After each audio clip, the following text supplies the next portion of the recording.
95%. Ese es el porcentaje exacto de territorio que el desierto de Arabia Saudita ha reclamado bajo su manto de arena.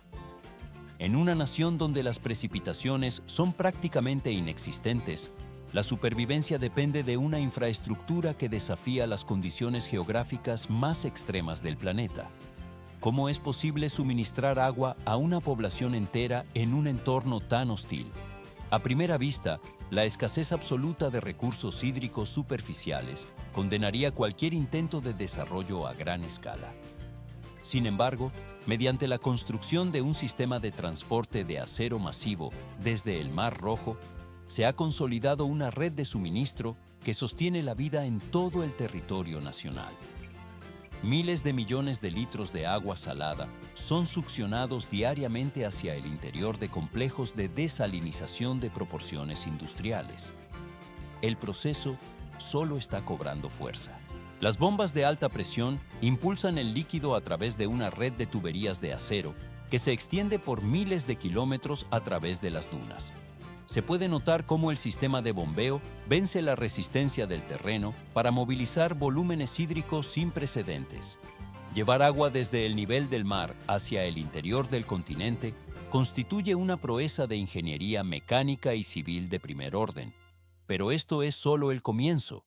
La verdadera complejidad técnica reside en la transformación química y física del agua de mar en agua dulce, apta para el consumo humano, la agricultura y la actividad industrial pesada. Transición al siguiente nivel. Los procesos de filtrado y tratamiento térmico eliminan la salinidad con una precisión que ha otorgado a la región un reconocimiento técnico global en la gestión de recursos. Se ve cómo las estaciones de control monitorean el flujo incesante que circula por este río de acero invisible que atraviesa el desierto.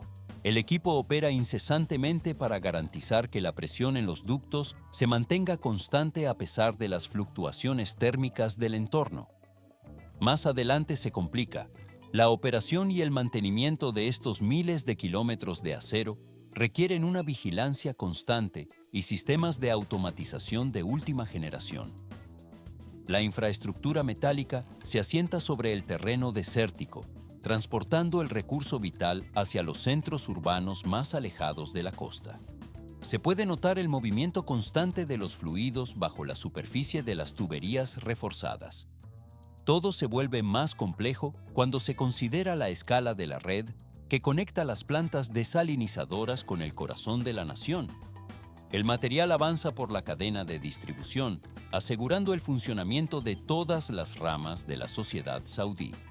Desde este punto, el flujo de agua dulce garantiza la estabilidad de los procesos productivos en las zonas más áridas del país. La red de acero cumple su función técnica, permitiendo que la vida y la industria prosperen donde antes solo existía arena. El procesamiento y transporte del recurso alcanza así un estado de eficiencia constante. El material se marcha más allá por la cadena de suministro, cumpliendo con los estándares de diseño establecidos. 37 millones de personas residen actualmente en el territorio de Arabia Saudita, donde la práctica del Islam define la identidad de casi la totalidad de sus habitantes. ¿Por qué la mayoría de esta población se agrupa exclusivamente en los márgenes de la nación? A primera vista, la distribución parece una elección aleatoria, pero en realidad responde a la hostilidad climática del interior, lo que obliga a los asentamientos a concentrarse densamente a lo largo de las costas del Mar Rojo y el Golfo Pérsico. El resto de la superficie nacional se mantiene como un desierto prácticamente deshabitado, donde la vida humana es un desafío constante. Bajo este suelo se esconden más de 40 billones de litros de petróleo, el recurso que el mundo más desea, aunque la naturaleza no ofrece un equilibrio total en sus dones. A pesar de esta riqueza energética, el país se ve obligado a invertir miles de millones de dólares para generar cada gota de agua dulce necesaria para la subsistencia. El proceso solo está cobrando fuerza. Se puede notar cómo el calor extremo de veranos, que superan regularmente los 45 grados Celsius, evapora cualquier rastro de humedad, mientras las precipitaciones anuales promedio no alcanzan siquiera los 100 milímetros.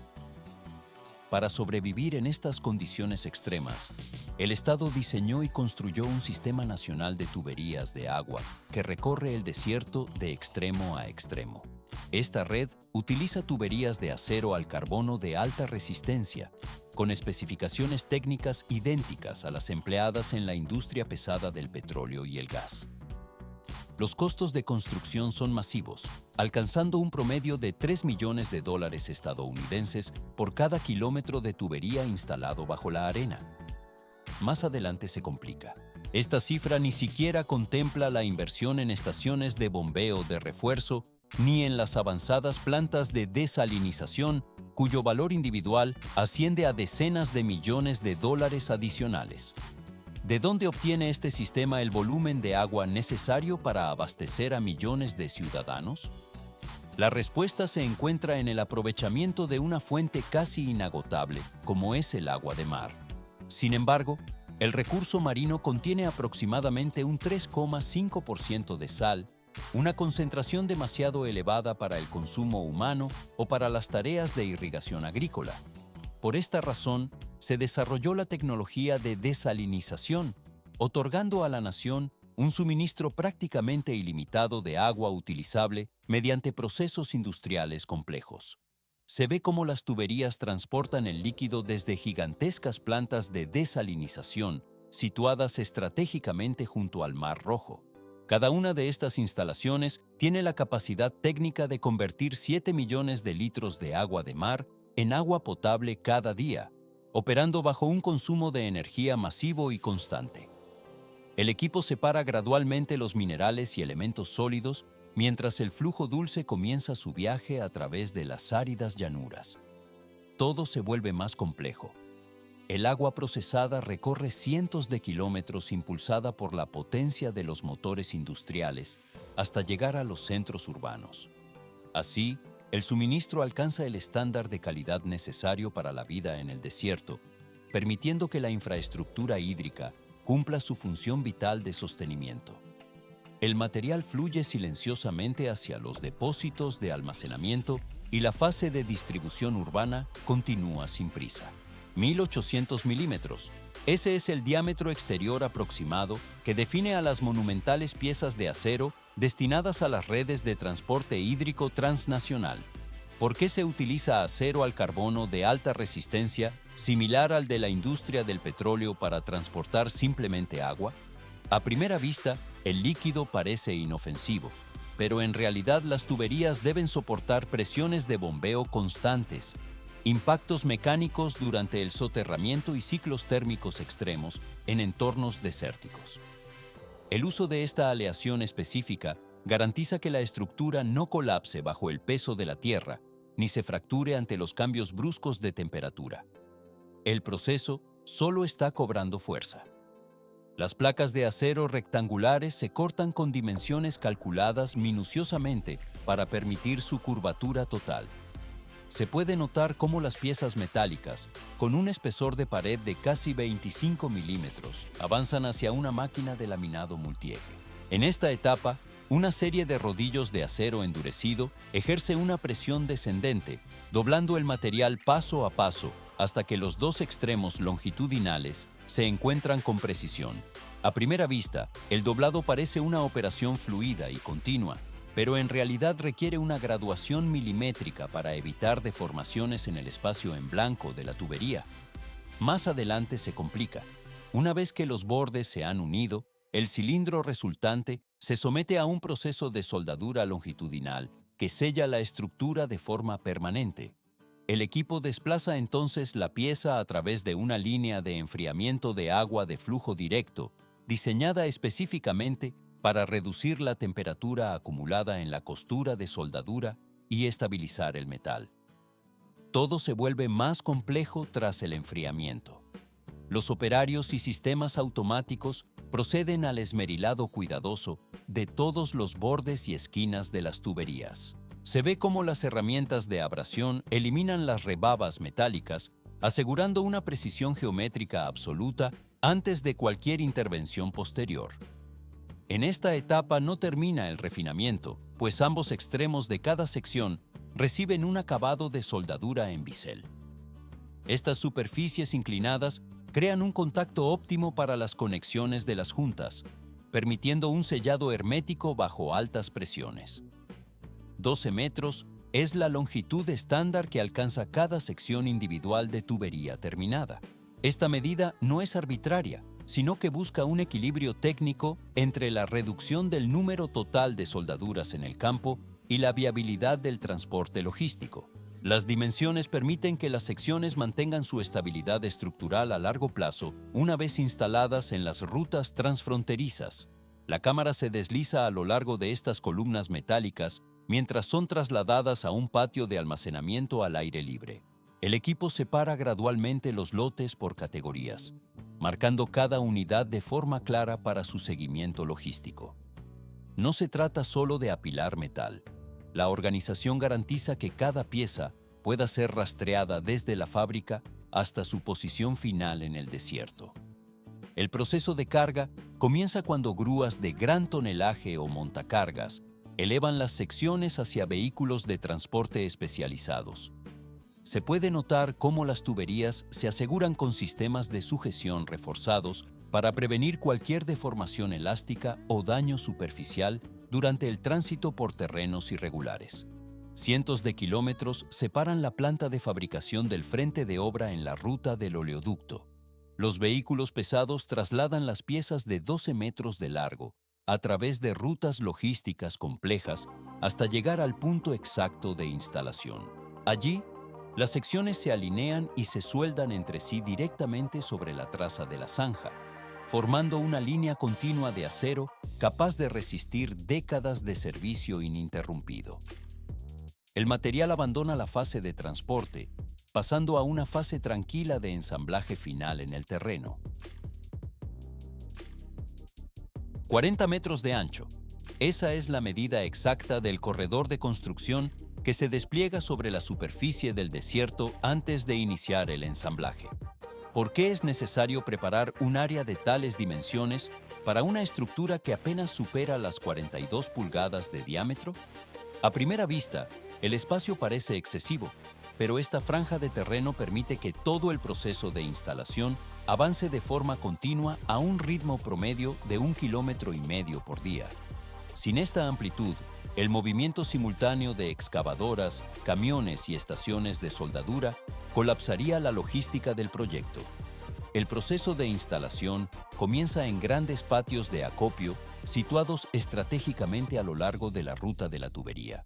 Aquí, las secciones de tubería de acero totalmente fabricadas se agrupan por diámetro, longitud y secuencia de instalación. Los equipos de ingeniería realizan inspecciones visuales finales, verificando la rectitud del tubo, el estado del revestimiento y las marcas de identificación. Pero esto es solo el comienzo. La organización adecuada en el área de acopio es esencial para mantener un flujo de trabajo constante y reducir errores en condiciones desérticas severas. Se puede notar cómo los equipos de topografía establecen la ruta exacta del gasoducto a través del desierto. Utilizando sistemas de posicionamiento global, estaciones totales y datos precisos del terreno, la alineación se marca directamente en el suelo con estacas y pintura visible. El equipo separa gradualmente las zonas de suelos débiles y áreas propensas a la erosión para asegurar el camino más estable. En esta etapa no termina la planificación. Para tuberías que se extienden por cientos de kilómetros, el enrutamiento preciso es crítico para la integridad estructural a largo plazo. Antes de que comience la excavación de zanjas, el sitio de construcción debe ser despejado y nivelado para permitir que la maquinaria pesada opere sin interrupciones. Se abren caminos de acceso temporales paralelos a la tubería para acomodar camiones, excavadoras y vehículos de transporte de materiales. En el desierto, la preparación del sitio también incluye medidas de control de polvo y estabilización de la arena para garantizar la visibilidad y la seguridad de los trabajadores. Todo se vuelve más complejo a medida que las máquinas avanzan. Grandes excavadoras sobre orugas comienzan a cavar la zanja siguiendo la alineación marcada una vez finalizada la ruta. La zanja se excava con una anchura y profundidad precisas, permitiendo espacio suficiente para la colocación de la tubería y el relleno posterior. El suelo excavado se clasifica en el lugar, reteniendo el material adecuado para el relleno mientras se retira el suelo no apto. Mantener una profundidad y alineación constantes en la zanja es esencial para evitar la deformación de la tubería después de la instalación. En ciertas secciones que atraviesan terrenos montañosos, escarpados y accidentados, se utilizan explosivos para tallar zanjas directamente en la roca sólida. Los técnicos colocan cargas controladas y las detonan en secuencia para fracturar el lecho rocoso a lo largo de la alineación planificada. La zanja resultante de la voladura crea suficiente profundidad y anchura para asentar la tubería de forma segura donde la excavación mecánica es imposible. Transición al siguiente nivel. Este método permite que la construcción continúe a través de paisajes extremos, manteniendo la tubería enterrada y protegida. Después de la excavación, la tubería no se deposita directamente sobre el fondo de la zanja. Se esparce uniformemente una capa de material seleccionado, típicamente arena fina o suelo cribado, para crear una capa de asiento. Esta capa distribuye las cargas de manera uniforme y reduce las concentraciones de tensión en el acero. Se ve cómo el equipo nivela y compacta ligeramente el lecho para alcanzar la elevación requerida. En terrenos desérticos con suelos sueltos y secos, este paso es crucial para la estabilidad a largo plazo. Secciones de tubería de unos 18 metros de longitud se seleccionan para reducir el número de soldaduras de campo. Esto impone exigencias muy altas en la elevación, el transporte y la alineación precisa durante toda la construcción. En el lugar de soldadura, una abrazadera de alineación interna hidráulica se posiciona dentro de la junta de la tubería. El dispositivo se expande con zapatas de agarre de 360 grados para mantener las dos secciones de tubería perfectamente concéntricas. Más adelante se complica. Una operación de soldadura automatizada, apoyada por una fuerza de trabajo de aproximadamente 80 personas y docenas de máquinas especializadas, puede completar hasta 150 soldaduras por día. Una vez terminada la soldadura, cada junta se somete a una inspección por ultrasonido automatizada para asegurar que no existan defectos internos. El equipo de revestimiento de juntas de campo realiza entonces una limpieza abrasiva y aplica un recubrimiento de epoxi líquido de múltiples componentes. Se forma así una capa protectora duradera y totalmente sellada antes de bajar los tubos a la zanja. Las tuberías ensambladas se bajan a la zanja utilizando tractores grúa laterales, que son vehículos especializados diseñados para grandes diámetros. Múltiples plumas laterales operan en secuencia, levantando cada sección de la sarta de tubería mediante eslingas acolchadas y cables de acero. La sarta de tubería se eleva de manera uniforme y se mantiene suspendida sobre el suelo, mientras las máquinas se desplazan lentamente. La cámara se desliza a lo largo del proceso, mostrando la coordinación necesaria para evitar torsiones o contacto con las paredes de la zanja. Cuando se alinean correctamente, las tuberías se bajan gradualmente, centímetro a centímetro, hasta que descansan en el centro de la zanja sobre el lecho preparado. Los topógrafos monitorean continuamente la elevación, la rectitud y la curvatura natural para asegurar que no se introduzcan tensiones residuales. El proceso solo está cobrando fuerza. Este método permite una colocación rápida y altamente precisa, lo que lo hace ideal para rutas largas y rectas a través del terreno llano del desierto. Tras el posicionamiento de la tubería, la zanja se rellena en múltiples capas sucesivas. La capa inicial consiste en material fino para proteger el revestimiento de la tubería, seguida por el suelo previamente excavado. Cada capa se compacta mecánicamente para lograr la densidad requerida, minimizando futuros asentamientos del terreno. En condiciones desérticas, donde la estructura del suelo puede verse afectada por el viento y las temperaturas extremas, la compactación adecuada es crítica para la longevidad del sistema. El material se marcha más allá por la cadena de producción.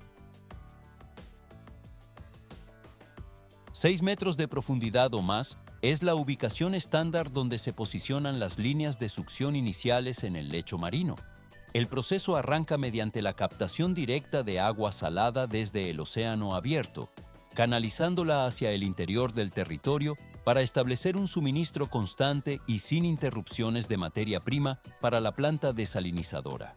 ¿Por qué es fundamental que la toma se sitúe lejos de la costa? A simple vista, extraer agua cerca de la orilla parecería más económico y sencillo de instalar. Pero sin el alejamiento adecuado, la succión atraería sedimentos superficiales y desechos costeros que colapsarían los sistemas de filtrado previos, haciendo inviable la operación continua de la instalación. Grandes tuberías de entrada se posicionan primero en alta mar, donde cuadrillas de instalación especializadas alinean con precisión cada sección técnica. Se puede notar cómo grúas de elevación pesada, operando desde barcazas o plataformas costeras, descienden lentamente los componentes hacia su ubicación definitiva. Pero esto es solo el comienzo. A medida que la tubería se extiende gradualmente hacia la línea de costa, los segmentos individuales se conectan de manera secuencial. Esto forma un conducto continuo diseñado específicamente para operar bajo una carga hidráulica constante y presiones mecánicas persistentes. Se ve cómo los equipos de soldadura y sellado aseguran la estanqueidad de cada unión mientras la estructura avanza por el fondo oceánico. Más adelante se complica. La alineación de precisión resulta crítica en esta etapa del montaje industrial, dado que incluso las desviaciones mínimas pueden comprometer el rendimiento a largo plazo y la eficiencia del flujo de succión.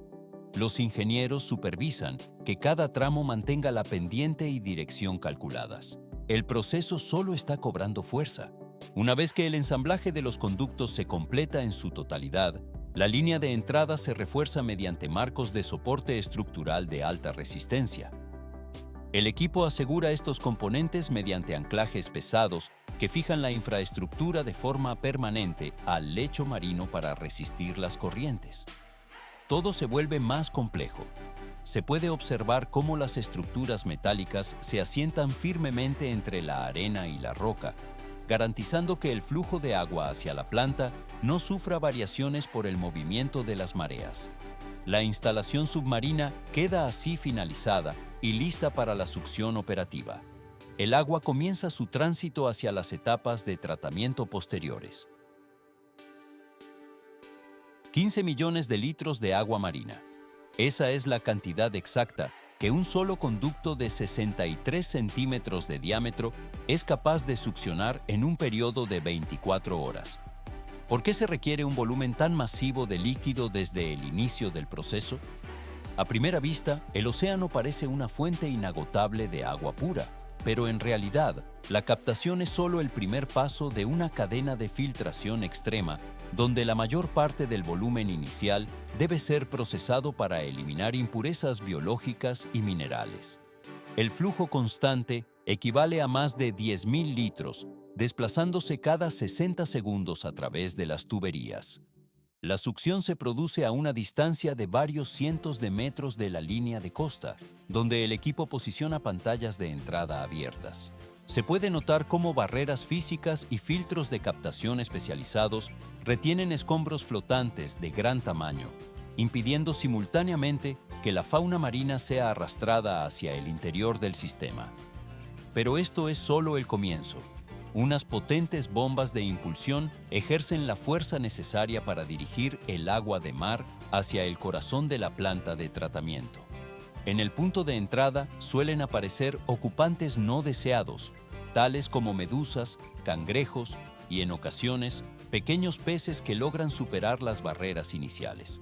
Para excluir a estas criaturas de los circuitos internos, se instala una pantalla de dimensiones masivas diseñada para bloquear cualquier elemento que supere los 4,5 milímetros de diámetro. Más adelante se complica. Una vez superada esta etapa, el agua atraviesa tamices todavía más finos que separan las partículas sólidas restantes. Incluso después de haber retirado los organismos visibles, el líquido permanece saturado de sedimentos en suspensión que le otorgan una apariencia turbia.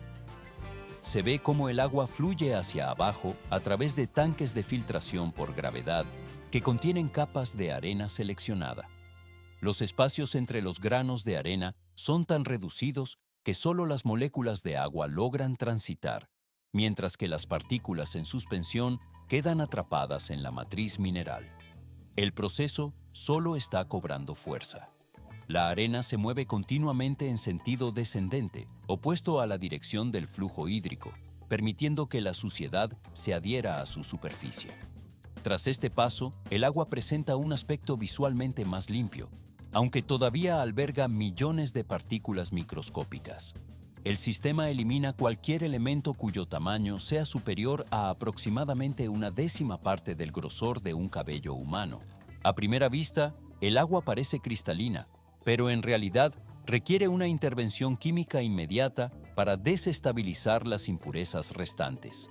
Unas paletas de gran escala agitan el líquido incesantemente, mientras la planta dosifica hipoclorito de sodio como desinfectante y cloruro férrico como agente coagulante. La acción del coagulante provoca que la arena fina y los desechos se agrupen en estructuras de mayor tamaño denominadas flóculos, los cuales se depositan por su propio peso en el fondo del tanque. Todo se vuelve más complejo. Aunque la mayor parte de la suciedad ha sido evacuada, la claridad del agua todavía no es suficiente para la delicada etapa de desalinización. El fluido entra entonces en el sistema de filtración por cartuchos, que representa la última línea de defensa técnica. Dentro de cada carcasa se encuentran múltiples cartuchos fabricados con capas de fibra comprimida, que poseen poros de entre 1 y 5 micras. Se puede notar cómo el agua se desplaza desde el exterior hacia el centro de cada cartucho, dejando atrapadas las partículas microscópicas entre las densas capas de fibra. El agua limpia atraviesa la pared del cartucho y prosigue su trayectoria por el conducto central. Cuando un cartucho alcanza su nivel de saturación, los ingenieros proceden a su sustitución manual para garantizar que el sistema mantenga su máxima eficiencia operativa. El agua de mar se dirige entonces hacia la etapa más crítica de toda la planta, centrada en separar el sodio del agua. La sal es extremadamente difícil de extraer debido a que los iones de sal se adhieren con fuerza a las moléculas de agua mediante atracción electrostática. Para romper este vínculo físico, el sistema debe aplicar una presión mecánica extremadamente elevada. Transición al siguiente nivel. El líquido ingresa en el proceso de ósmosis inversa, donde la tecnología vence las leyes naturales del movimiento de fluidos. El concepto técnico es directo: aplicar una presión superior a la presión osmótica natural para forzar el paso del agua a través de una membrana de ósmosis inversa ultrafina. Mientras el agua pura logra cruzar la barrera, la sal y otras impurezas químicas quedan retenidas en el lado opuesto.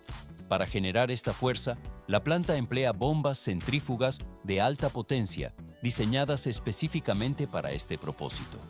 Cada componente del sistema de bombeo gestiona una etapa de presión específica, incrementando la fuerza de manera gradual según el agua avanza por las fases de compresión sucesivas. Al salir de la última etapa del conjunto de bombas, la presión alcanza los 60 bares, lo que supone 60 veces la presión atmosférica estándar. Esta magnitud de fuerza es suficiente para separar el agua de la sal a un nivel molecular profundo. Y esto no es el límite. Tras la primera ronda de filtración, el agua carece casi por completo de sal, pero todavía conserva trazas de iones y microminerales que deben ser evacuados para cumplir con los estándares de potabilidad más exigentes. Por esta razón, el agua es enviada a una segunda etapa de ósmosis inversa, donde membranas aún más finas operan bajo una presión menor, pero con una eficiencia de eliminación de sal superior. Esta fase reduce la conductividad eléctrica del agua a niveles extremadamente bajos, eliminando los iones residuales y transformando el líquido en agua purificada real. El resultado final es una corriente de una pureza casi perfecta. Pero esto es solo el comienzo de su adecuación para el consumo. Una vez superadas las membranas, el agua purificada es apta para el riego, pero su nivel de potencial de hidrógeno todavía requiere un equilibrio preciso para ser segura para el ser humano. La planta ajusta el pH añadiendo pequeñas cantidades de ácido o una solución equilibrante para situar el agua dentro de un rango de seguridad biológica. El agua desalinizada también posee una concentración de minerales esenciales mucho menor que el agua potable convencional. Más adelante se complica. Para mejorar el sabor y la calidad orgánica, se introducen cantidades controladas de minerales como el calcio y el magnesio durante el proceso de remineralización. Este paso restaura el perfil mineral del agua, incrementa su alcalinidad y recupera un sabor natural aceptable. Se crea así un producto que no solo es seguro, sino también saludable para la población. Finalmente, el agua se distribuye a las zonas residenciales a través de una red de tuberías moderna que abastece a los ciudadanos de Arabia Saudita. No obstante, el coste operativo es muy elevado, situándose cerca de los $5 por metro cúbico, una cifra que contrasta con los pocos centavos que puede costar este proceso en regiones como los Estados Unidos. El material abandona el complejo industrial, pasando a una fase tranquila de suministro urbano.